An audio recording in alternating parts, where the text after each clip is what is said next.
During the Lenten season, we've been focusing on a theme called Streams in the Desert and trying to find ways in which we deepen and grow in our faith, in our relationship with God. I guess I would ask you, have you ever noticed that your relationship with God may change over time? How you relate to God, how you pray may change over time? I think back to some of my earlier days, and if I could give perhaps a bit of a sports analogy, it might go like this. Picture, if you will, a football game.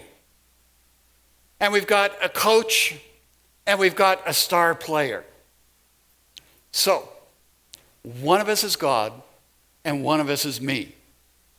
Which one do you think is the star player and which one is the coach?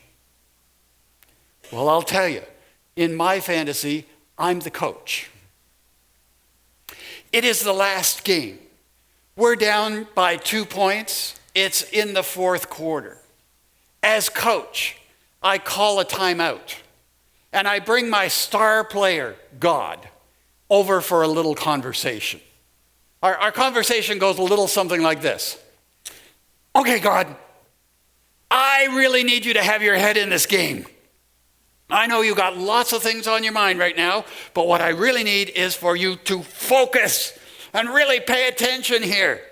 Now, here's what's going to happen. We are going to have a final play. When the ball is snapped to you, here's what you're going to do. You are not going to pass. You are going to run. The rest of the team is going to clear a path for you, and you are going to run all the way down, get a touchdown, and we will win the game, and you will be the star player, and everybody will be happy. Got it? Don't pass. Run. All right? 1, 2, 3, break. Off he goes. And so I'm sitting on the sidelines watching as God goes into the final play of the game. The ball is snapped. God has the ball. Everybody else is doing their job and is creating this wonderful hole that he can go down to the end zone. But what I notice is he's standing ready to pass the ball. And I say, no, don't you realize you are supposed to follow the plan? God, what on earth are you doing? Have you ever had conversations with God like that? I have had a few of them in my life. And it comes back to, have you ever asked God, what on earth are you doing? And as we kind of follow through and see what God is doing, often it will become abundantly clear that there was a different plan. A plan that was not my plan. I don't know where he gets the idea that he can create his own plan, but it was not my plan. But when I actually listen to God's plan, it tends to work out a little bit better. But what happens when you are right in the midst of it? Have you ever had that happen? You are in the midst of everything and you are saying, oh God, what on earth are you doing? Theologians and Christian thinkers have tried to give us ways of understanding and trying to figure out what is God doing in the midst, and they've come up with a number of ways, some of which I don't think work real well. One of them is to say, well, let's look at it all from hindsight. You know, hindsight is 20/20 vision and all that when it's all over, then you can look back and say, okay, now I know what God was doing. I didn't understand it at the time, but now, later, I understand.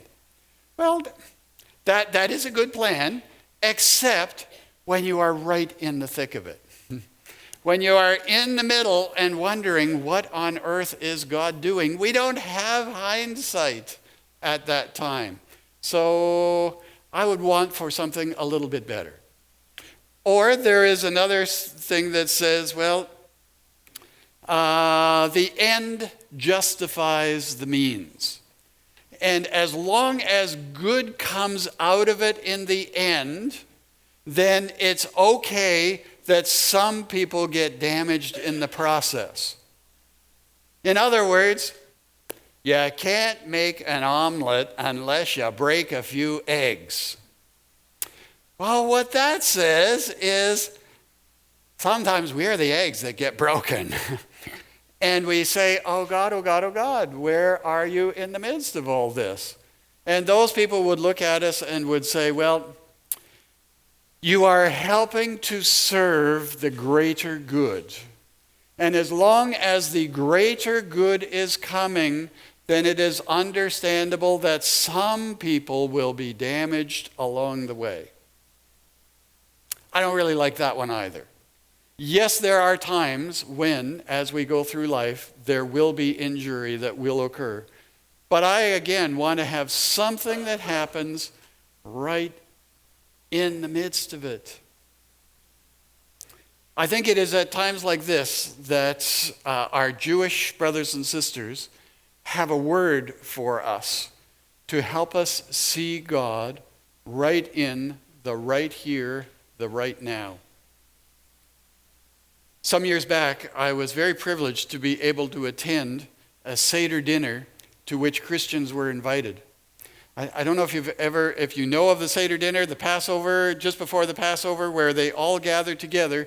And what do? They talk about and remind everyone of all of God's actions.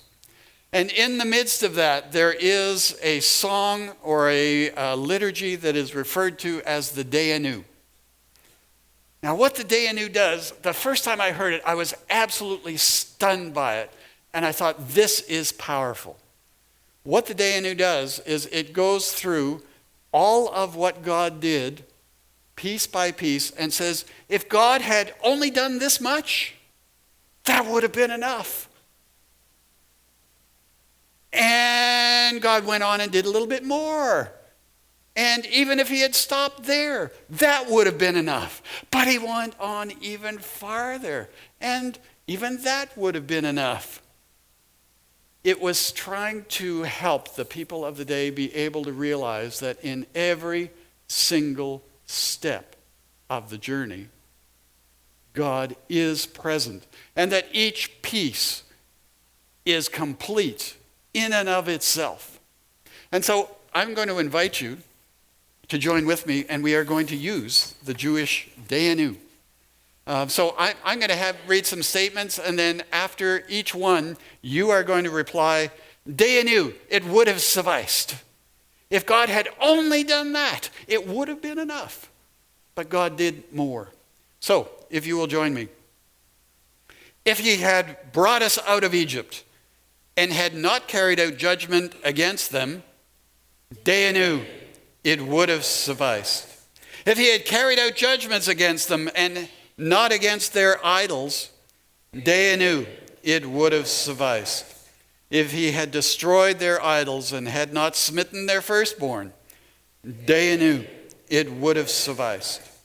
If he had smitten their firstborn and had not given us their wealth, Dayenu, it would have sufficed. If he had given us their wealth and had not split the sea for us, Dayenu, it would have sufficed. If he had split the sea for us and had not taken us through it on dry land, Dayenu, it would have sufficed. If he had taken us through the sea on dry land and had not drowned our oppressors in it, Dayenu, it would have sufficed. If he had drowned our oppressors in it and had not supplied our needs in the desert for 40 years, Dayenu, it would have sufficed. If he had supplied our needs in the desert for 40 years and had not fed us with manna, Dayenu, it would have sufficed. If he had fed us with manna and had not given us the Shabbat, Dayenu, it would have sufficed. If he had given us the Shabbat and had not brought us before Mount Sinai, Dayenu, it would have sufficed. If he had brought us before Mount Sinai and had not given us the Torah, Dayenu, it would have sufficed.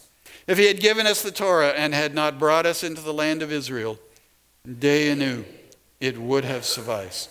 If he had brought us into the land of Israel and had not built for us the holy temple, Dayenu, it would have sufficed. You get the picture? And every single step, God was present.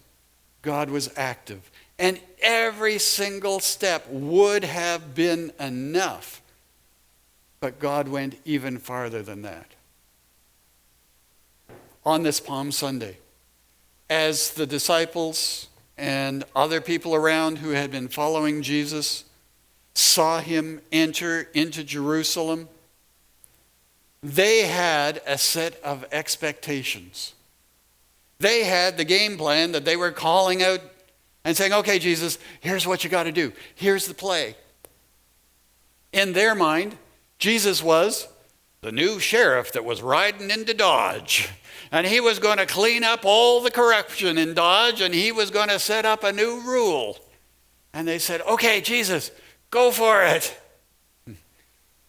And yet, in the midst of it all, Jesus did not fulfill their expectations. He didn't give people what they were hoping for. He gave people what they need, which often is quite different. They were expecting a warrior king to come riding in on a charger, and they got one that came riding in on a donkey. They were expecting that he was going to be a powerful leader, and they received instead a suffering servant. They had expected a warrior king, and they got a peaceful king. For them, how different it was from what they had expected. And even in the midst of all that, they gave up on God and said that since God was not following their plan, it could not have been enough. Well, perhaps, I wonder if it would be possible to write a Christian version of the Dayenu that would look at every step that Jesus took during Holy Week and say, you know, if you had stopped there, that still would have been enough. But you went even farther than that. So I took the liberty to write my own Dayenu. And I want you to join with me in that.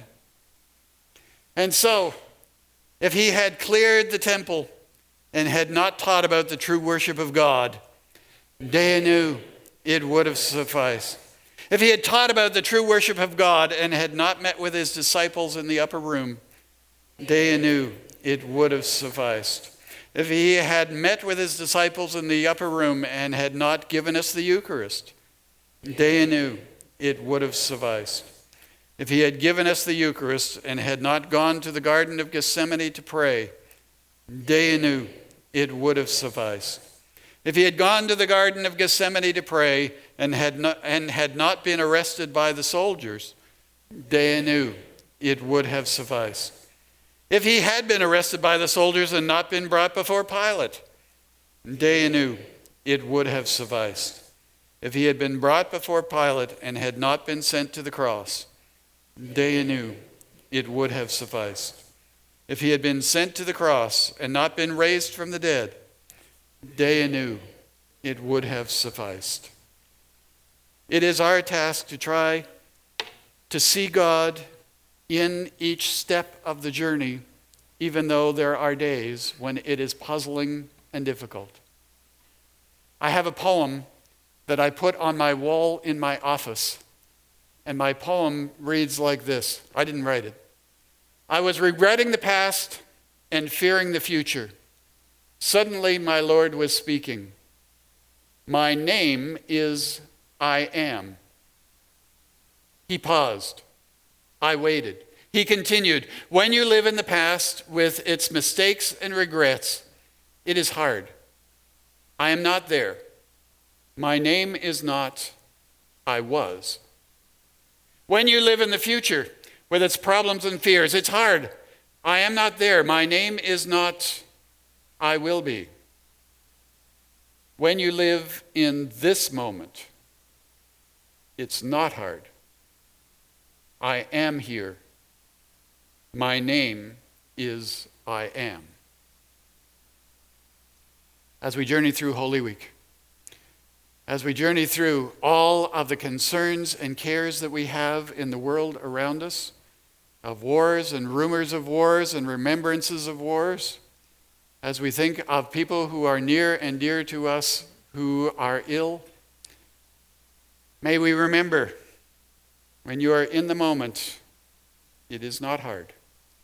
I am here. My name is I am. Amen.